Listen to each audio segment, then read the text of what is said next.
मुक्ता मुक्तेकरूपोया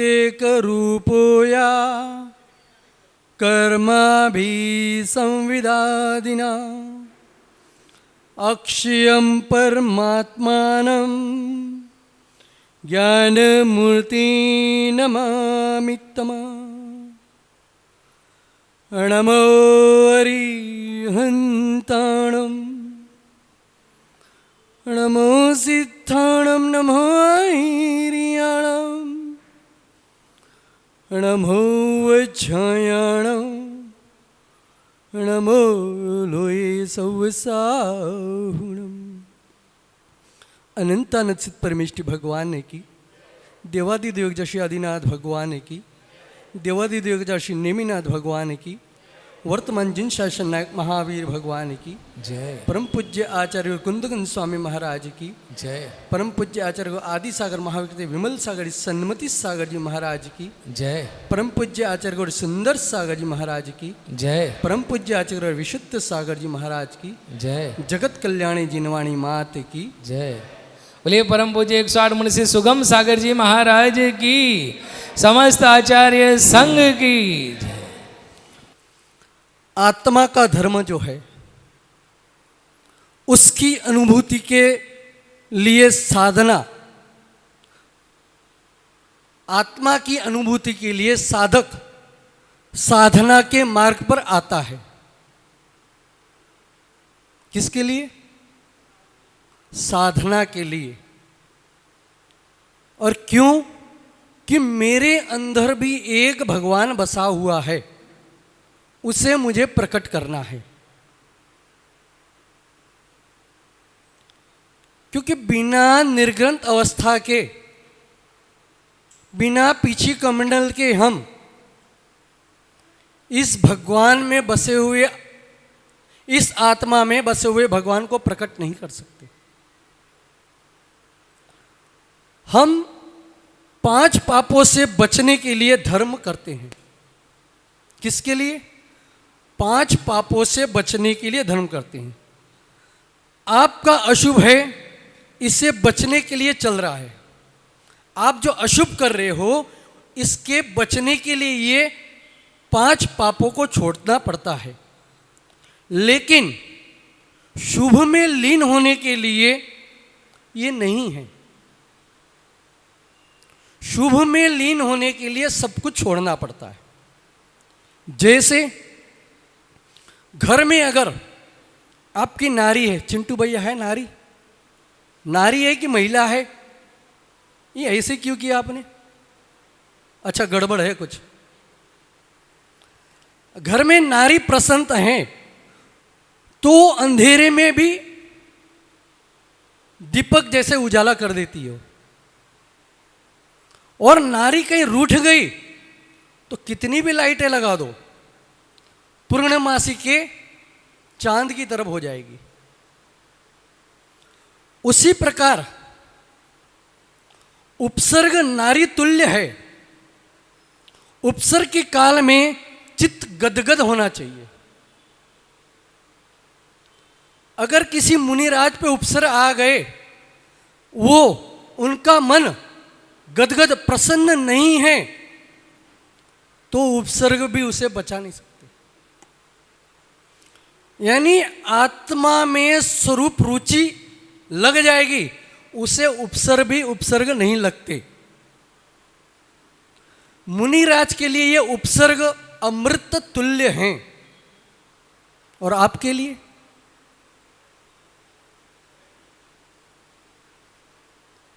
यानी जो उपसर्ग आता है, आपने बहुत सी कथाएं सुनी होंगी, चतुर्काल के छोड़ो पंचम काल में भी शांति सागर महावीर कीर्ति महाराज हैं, उन पे भी बहुत सारे उपसर्ग आए। लेकिन कैसे सहन किया? शांत भाव से वहीं के वहीं खड़े हो गए। कोई बचाने का नहीं, क्योंकि हमारे चारों प्रकार के हिंसाओं का त्याग होता है। 4 प्रकार की हिंसा तो पता ही होगी। उसमें एक विरोधी हिंसा होती है, उसका भी हमारा त्याग होता है। हम कुछ नहीं करें, बैठ जाएंगे, कायलसर्ग मुर्दमा में वहीं बैठ जाएंगे। यानी ये क्या है? गदगद भाव से उपसर्ग को सहन करना। और जरा भी खिन्नता आ गई उसमें तो नारी के समान, नारी में जरा खिन्नता आ गई तो क्या करेगी? अंधेरे उजाले को भी अंधियारा कर देगी। वैसे ही हमारे परिणाम अगर खराब हो गए उनके प्रति, उपसर्ग के प्रति, तो हम भी ऊपर जाते जाते नीचे भी आ सकते हैं।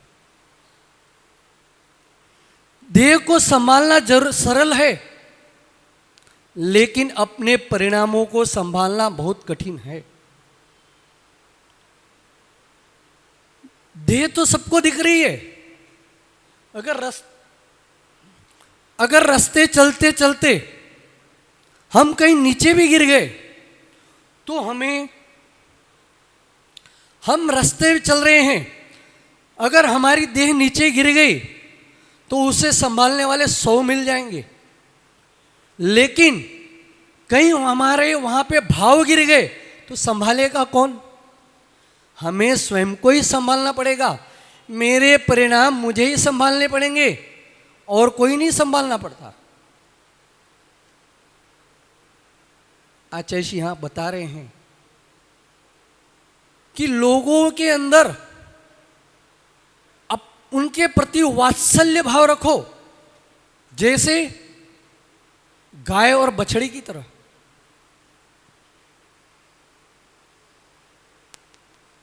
गाय और बछड़े की तरह वात्सल्यता रखो।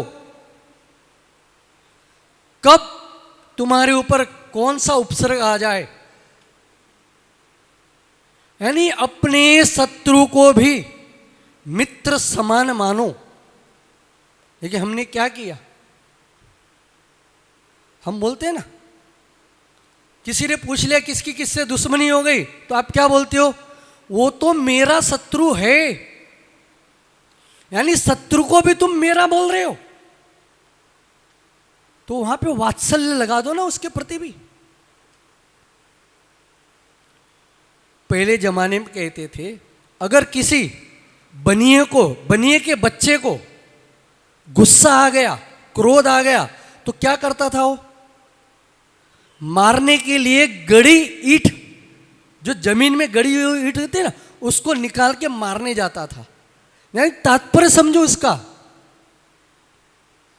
जब तक वो ईंट निकालेगा या तो सामने वाला भाग जाएगा, या ईंट निकालते निकालते उसका गुस्सा ठंडा हो जाएगा। और आजकल क्या हो रहा है?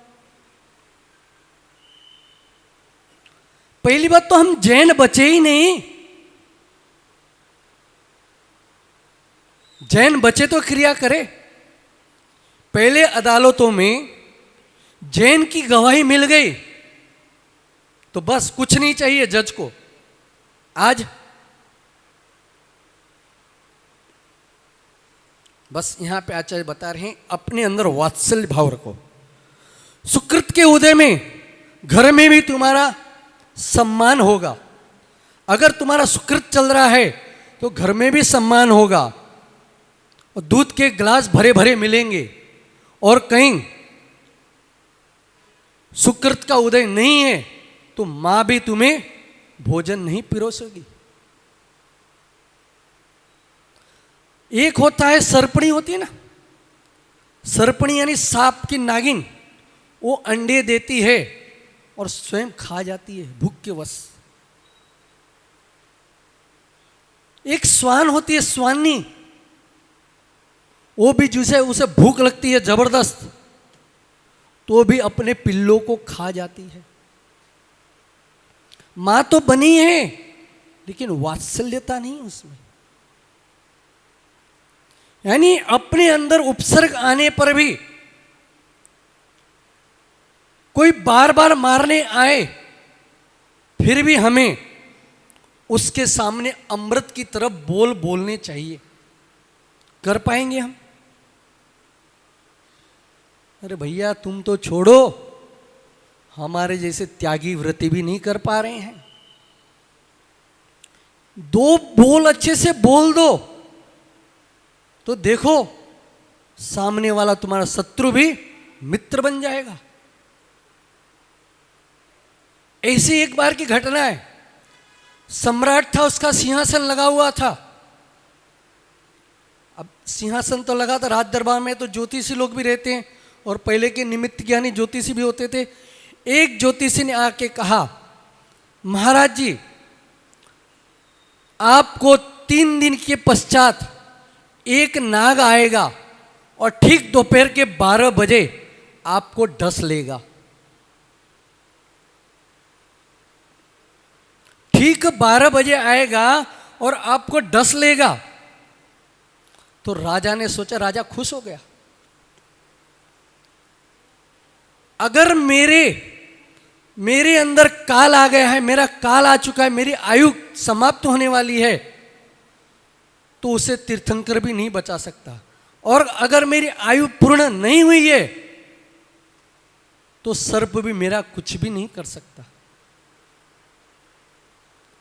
उसने ज्योतिष से पूछा, हे ज्योतिष, कम से कम इतना तो बता दो। ठीक है, आएगा, सर्प आएगा, मुझे डसेगा, कोई बात नहीं, लेकिन वो कहां से आएगा, किस मार्ग से आएगा, मुझे बता दो। अब ज्योतिष ने उसे पूरा बता दिया, फलानी पहाड़ी से निकल करके वो सर्प आएगा और आपको राजमहल में आके ठीक 12 बजे डस लेगा। अब आप होते तो क्या करते? पहले ही जाकर के उसका हुलिया बदल के आ जाते। राजा ने उस ज्योतिष से कहा, भैया ठीक है, 3 दिन पश्चात आप अवश्य आना। काश मेरा काल आ गया, उस समय सर्प ने मुझे डस भी लिया, तो कम से कम आप मुझे नमोकार मंत्र तो सुना दोगे। देखो, जिसके भाव अच्छे होते हैं ना, यानी जिसकी गति सुगति होने वाली है, उसे नमोकार मंत्र भी सुहाते हैं।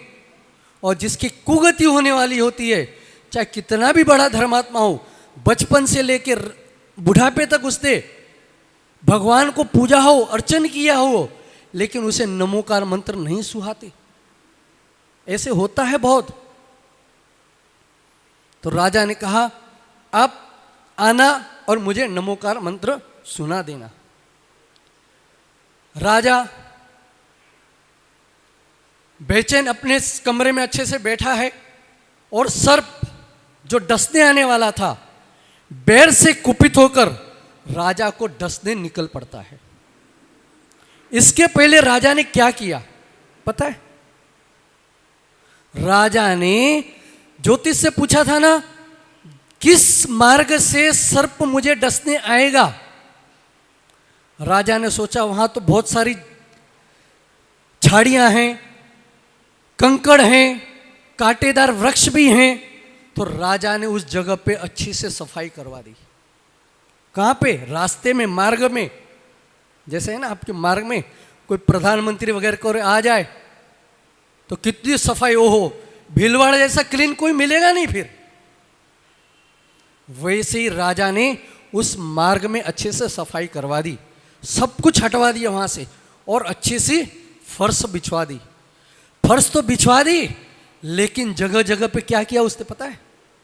दूध के कटोरे रखवा दिए। देखो राजा के भाव, शत्रु को मित्र बनाने के लिए भाव देखो ऐसे होने चाहिए। खुशबूदार द्रव्य रख दिए। सर्प निकला वहां से राजा को डसने के लिए और सोचता है, ओह मेरा दुर्भाग्य, मैं पिछले बैर के कारण मैं राजा को डसने जा रहा हूं, और राजा ने मेरे लिए जगह जगह पे देखो दूध के कटोरे रख दिए। तो कितनी आनंद, उसमें भाव बदले कि नहीं? नहीं बदले अभी भी। जैसे होता है ना, कितनी भी भीषण गर्मी हो और ठंडी ठंडी वायु बहने लगे तो आप कितना सुहाना लगता है। यही आपके ये पंखे जो चक्र चल रहे हैं ना, अभी बंद कर दो, देखो हम इसे पंखे नहीं बोलते, इसे चक्र बोलते हैं, क्योंकि हमें भी तो ऐसे ही घूमना है ना। जिसको ऐसे घूमना है वो चक्र लगाए। वो दान भी किसी का जाना है ना, जिसको संसार में भ्रमण करना है ना, वो विशेषतर मंदिरों में चक्र लगवा देते हैं। घूमना है उनको संसार में। यानी ऐसे ही किसी गरीब व्यक्ति को भी, गरीब से व्यक्ति को भी प्रेम से 2 शब्द बोल दो, भले उसको कुछ भी मत दो, प्रेम के 2 शब्द बोल दो, वो भी तुम्हारा ऋणी हो जाएगा। लेकिन हम प्रेम के 2 शब्द भी उससे नहीं बोल पाते। अरे उस गरीब से तो छोड़ो, यहां तक कि भाइयों के अंदर भी सालों साल से बैर खड़े हुए हैं। अभी क्षमावाणी पर्व मनाया। अच्छा चिंटू भैया, आपका तो दुश्मन तो होगा ही कोई, उससे क्षमा मांगी आपने? नहीं मांगी, वो तो खाली बोल रहे हो आप। अच्छा यहां पे जितने बैठे हैं, किसी ना किसी का कोई दुश्मन तो होगा ही। किस ने उससे क्षमा मांगी? फिर काहे का क्षमावाणी पर्व? अपने से अपने को तो क्षमा सब मांग लेते हैं। जो गैरों से क्षमा मांगे, शत्रु से क्षमा मांगे, वही तो क्षमा है। दुश्मन को भी शत्रु को भी अपने बनाने की कला होनी चाहिए। बस क्या करना है, प्रेम के 2 शब्द बोल दो। आपके मंदिर में पुजारी तो होगा यहीं है? अब उसको कुछ काम बताना है। जैसे हमारे माइक वाले भैया हैं, अब कहीं माइक खराब हो गया तो आप क्या करते हो? ए माइक वाले, अच्छे से ठीक कर। भैया इसको अच्छे से भी बोल सकते थे, भैया थोड़ी अच्छी सी व्यवस्था तो बना दे इसकी। तो कितनी खुशी से करता हो काम, और आपने फिर वो अच्छा काम भी बिगाड़ देगा। बैठो 10 मिनट। लेकिन ये भैया ऐसे नहीं है, बहुत अच्छे हैं। तो प्रेम के 2 शब्द से हम बहुत कुछ कर सकते हैं। एक यानी अपने अंदर ऐसा वात्सल्य भाव होना चाहिए। कभी देखा होगा आपने, बारिश के दिन है, बहुत सारी तेज बारिश गिर रही है, गाय खड़ी है, उसका बछड़ा भी खड़ा है, तो क्या करेगी गाय? उस बछड़े के ऊपर खड़ी हो जाएगी। यही तो है वात्सल्य। लेकिन कभी उसने नहीं सोचा ये बछड़ा मुझे बड़ा होके धन कमा कर देगा। जैसे हम मनुष्य में हैं, हम अपने बच्चों को क्या कर रहे हैं? कहां वात्सल्य? बस वहां पे हमारी स्वार्थ भावना लगी हुई है। जैसे किसी जंगल में बहुत भारी तूफान आया, एक हाथी खड़ा था, सारे छोटे छोटे जानवर उसके नीचे आके खड़े हो गए, और भी बहुत सारे जीव आ रहे थे। हाथी ने एक पैर खड़ा कर दिया, और सारे जानवर आए छोटे, दूसरा भी खड़ा कर दिया, और छोटे जीव आए, तीसरा भी खड़ा कर दिया। एक पैर पे खड़ा हो गया। अब चौथा तो नहीं खड़ा कर सकता था भैया, उतनी हिम्मत नहीं थी उसकी। एक पैर पर खड़े होकर के उसने छोटे छोटे जीवों की रक्षा कर ली। ये होता है वात्सल्य। वैसे ही हमारे आचार्य जी कहते हैं, ऐसे किसी दिगंबर साधु पे संकट आ जाए तो आप उनके ऊपर खड़े हो जाना, आड़े आ जाना।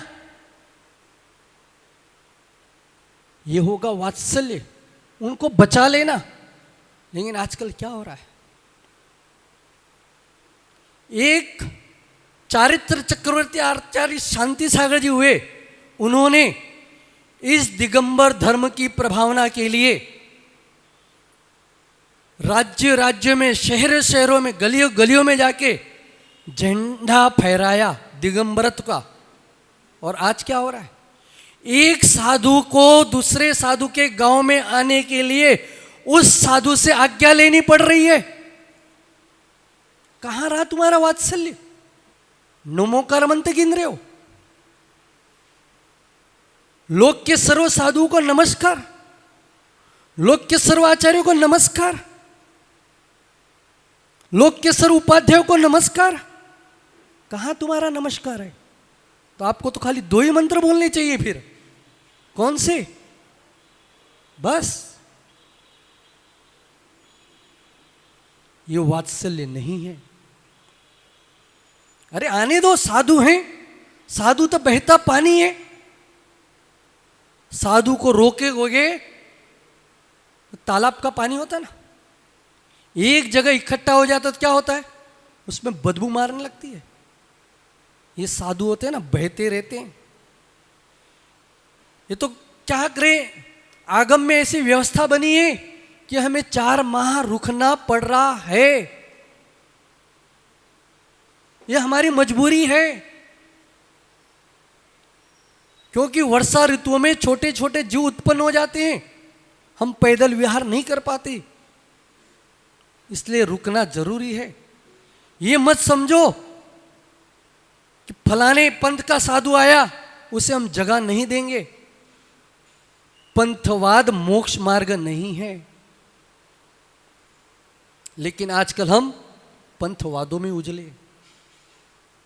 2013 में मत उछलो, 2013 में मत उलझो, समझना मेरी बात। 2013 में मत उलझो। अब सोचना बैठ के मैं क्या बोल रहा हूं। 2013 में मत उलझो। देखना है तो नेमिनाथ का मार्ग देखो। मैं आपसे एक छोटा सवाल है, ये श्रावण महीना गया, आपके नेमिनाथ भगवान है ना, मैं आपसे पूछता हूं माताओं, श्रावण महीने में आपके घर में कोई विवाह का कार्यक्रम रखते हो क्या? क्यों? अन्य मतों में तो ऐसा है, जैसे चतुर्मास शुरू हुआ तो भगवान पौड़ जाते, यानी लेट गए, सो गए, लेकिन हमारी ये मान्यता नहीं है। श्रावण महीना आया तो हमारी शादी ब्याह वाला कार्यक्रम बंद हो जाता है। क्यों भैया? कुछ तो कारण होगा। आज तक नहीं सोचा? नहीं सोचा ना? क्यों? अरे नेमिनाथ भगवान को देखो, नेमिनाथ भगवान कब निकले थे शादी करने? श्रावण महीने में। तो आप लोग भी सोचते हो कहीं मेरा लाल श्रावण महीने में शादी करने निकला तो कहीं नेमिनाथ जैसा न बन जाए। बचाओ, कितनी बड़ी मायाचारी हमारी। बचो। आजकल पर्यूषण जाने का अभी कौन सा महीना चल रहा है? ये श्राद्ध चल रहे हैं ना। यहां पे इतने सारे बनिए बैठे होंगे जो श्राद्ध में एक भी अच्छा काम नहीं करेगा। भैया श्राद्ध हमारे आगम में कहीं नहीं आया है, तो उसे क्यों मानना? बचना है इन कामों से। अब सर्प निकला, चलो अपनी लाइन पे आ जाते हैं। सर्प निकला, रास्ते से देखता है दूध के कटोरे, सुगंधित द्रव्य पड़े हुए। उस सर्प के साप साप न रहा, उसके भाव बदल गए। नियमित समय पे बरोबर ठीक दोपहर के 12 बजे राजा के सिंहासन के नीचे आके खड़ा हो गया, बैठ गया। वो था कालिया नाग।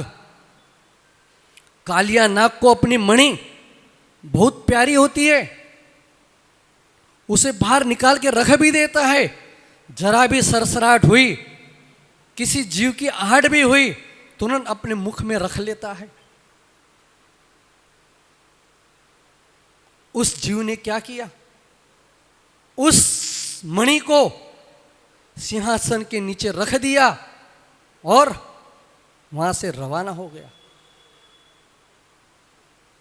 क्या किया था राजा ने? मात्र उसके प्रति मित्रता ही तो दिखाई। चाहता तो राजा उसे उस पहाड़ी पे मरवा सकता था। सर्प राज दरबार में भी नहीं पहुंच सकता था, लेकिन राजा ने ऐसे नहीं किया। लोग उत्साहित होकर देख रहे थे अब क्या होने वाला है, और राजा बैठ गया। क्या बोल रहा है राजा? विघ्नोगा प्रयम्यांति साकिनी भूत पनंगा विष्णुर्विस्ता याति तृतीया माने जिनेश्वरे। और राजा सिंहासन पर कायस्वर मुद्रा में बैठ गया, नमोकार मंत्र गिन रहा है। ये होती है नहीं नमोकार मंत्र की। डसने वाला शत्रुता भर के आया, लेकिन क्या छोड़ के गया? मणि छोड़ के गया। ऐसे ही कोटि कोटि द्रव्य का दान दे देना, एक किनारे पे रख देना, लेकिन किसी को वात्सल्य से भोजन करा देना एक अलग वस्तु होती है। लेकिन आजकल क्या हो गया है? पहले था ना पुरानी परंपरा, यहां पे बहुत सारे वृद्ध बैठे हैं, जब घरों में शादियां होती थी तो पंगत लगती थी, मनुहारे करते थे। और आजकल क्या हो गया? गिद्ध भोज, बफेलो भोजन।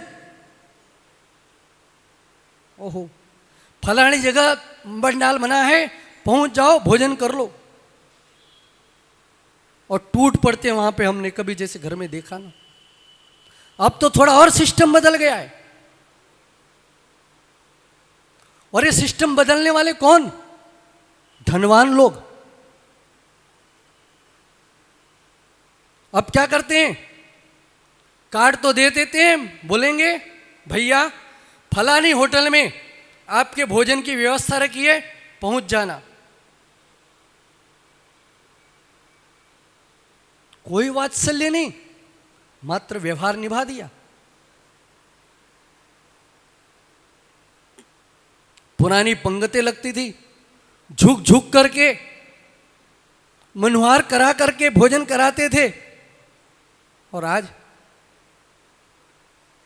क्या करे बेचारे, ये भी तो, तुम आइटम ही तो इतने बनाने लगे हो। पहले थोड़ी आइटम होती थी तो अच्छे से प्रेम से खिलाते थे।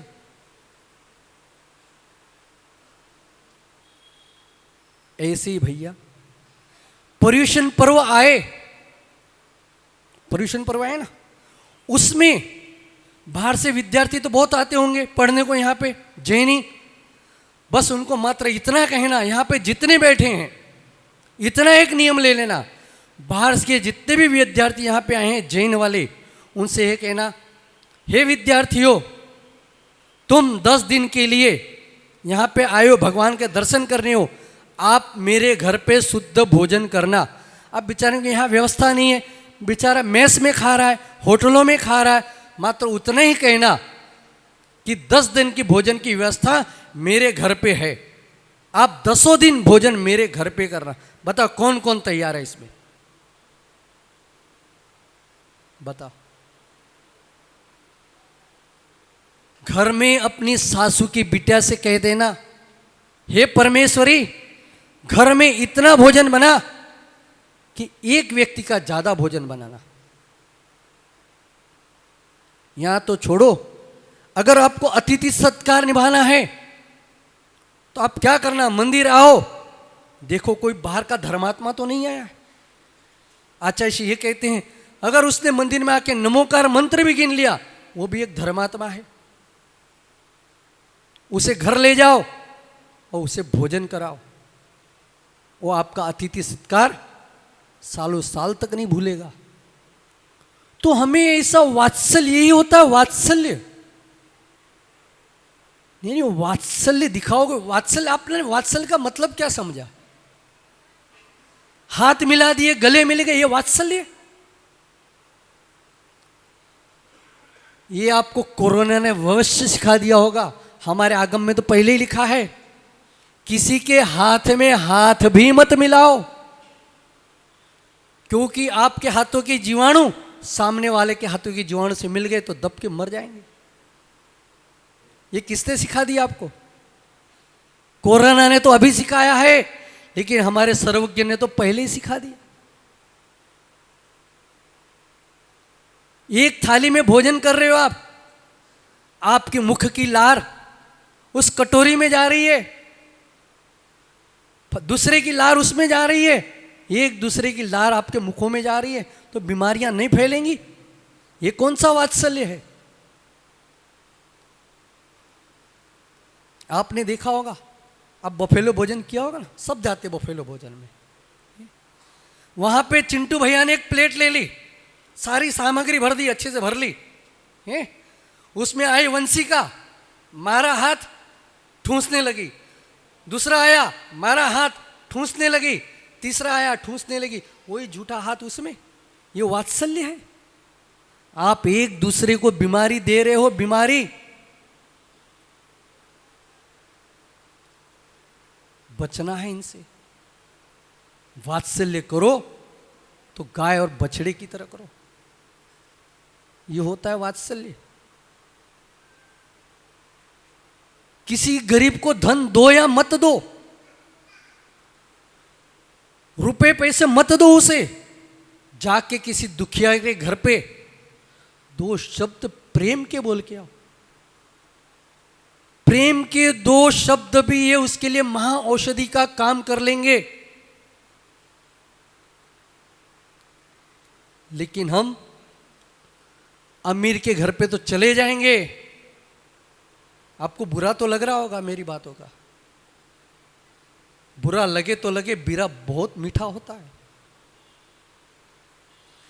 कड़वी औषधि ही बीमारी को दूर करती है। धनवान के घर पे पहुंच जाओगे आप उसे पूछने के लिए, लेकिन गरीब होगा ना, स्वयं का भाई भी होगा ना गरीब, उसके घर पे नहीं जाते हो आप। कहां का वात्सल्य? कहां गया तुम्हारा वात्सल्य? जैनियों में तो कूट कूट कर वात्सल्य भरा होना चाहिए। समाज में अगर वात्सल्य रहेगा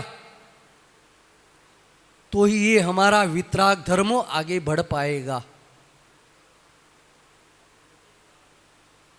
बताओ, आप में वात्सल्य है? कहां है वात्सल्य? फिर कहां बढ़ेगा वितराग ये धर्म?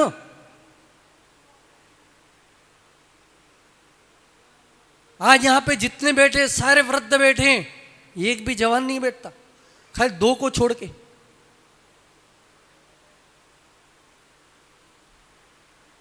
कहां से आएंगे उनके अंदर ये संस्कार? अगर हमें इस वितराग धर्म को आगे बढ़ाना है तो हमारे अंदर, आप में तो आना ही चाहिए, यहां तक कि त्यागियों व्रतियों में भी आपस में वात्सल्य भाव होना जरूरी है। लेकिन त्यागी वृत्तियों में वात्सल्य भाव नहीं है, कहां से बनेगा? वितराग धर्म कहां बचेगा? अभी भी हमें कितने साल निकालने हैं? 18,500 वर्ष और बिताने हैं।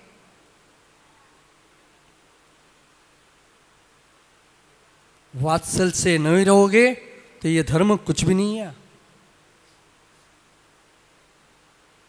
आपस में वात्सल से मिलकर जय जिनेंद्र कर लो, यही होगा सच्चा वात्सल्य। तभी तो नमोस्तु शासन जयवंत रहेगा, है ना? हम आपस में बैर लेके बैठे हैं।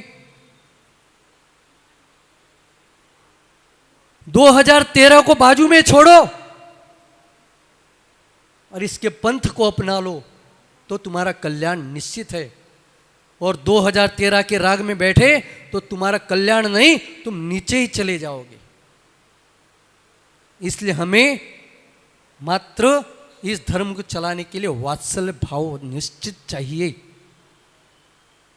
कर लो आपस में एक दूसरे को जय जिनेंद्र, छोड़ो सारे बैर भाव।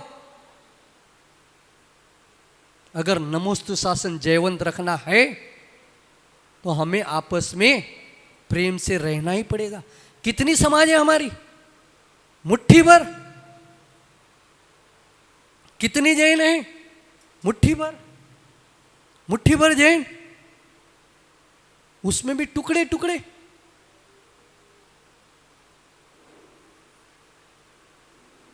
एक दिन ऐसे आएगा इनका नाम लेने वाला कोई नहीं होगा। मंदिर में ताले पड़ जाएंगे, पुजारी लोग लेके जाएंगे आपके घरों में। अरे क्या करें, हमारे पास समय नहीं है, पुजारी को पैसे दोगे, मूर्ति लेके आएगा, दर्शन कर लो, हो गई छुट्टी। क्योंकि आजकल तो आपके ऑफिस का काम तो बंद हो चुका है, ऑफिस वाला काम घर में शुरू हो गया है। वो क्या बोलते हैं, किस पे, ऑनलाइन से शुरू हो गया है, तो समय तो है ही नहीं। बस 1 मिनट, ये जो ऑनलाइन पे आपके काम करा रहे हैं ना, वो आपको पगार भी ज्यादा आ रहे हैं, ये कोई मूर्ख नहीं है, ये पहुंची हुई हस्तियां हैं। आपको पगार तो ज्यादा दे रहे हैं, लेकिन 4 गुना काम करवा रहे हैं आपसे। बेचारे को रात को भी चैन नहीं, दिन को तो छोड़ो, रात को भी चैन नहीं, तो बेचारा मंदिर कब आएगा? इसलिए इस नमोस्तु शासन को जयवंत रखना है। आपस में बैर भाव छोड़ करके वात्सल्यता से एक दूसरे को नियमित रोज जय जिनेन्द्र बोल दो। शत्रु को तो पहले बोलो, मित्र को तो बोलो ही बोलो। और घर में तो माताओं की तो शत्रु बेटी है, कौन? इसलिए आपस में एक दूसरे को जय जिनेन्द्र कर लो, अच्छे से पैर छू लो, यही तुम्हारा वात्सल्य भाव होगा। ओम नमः सिद्धि।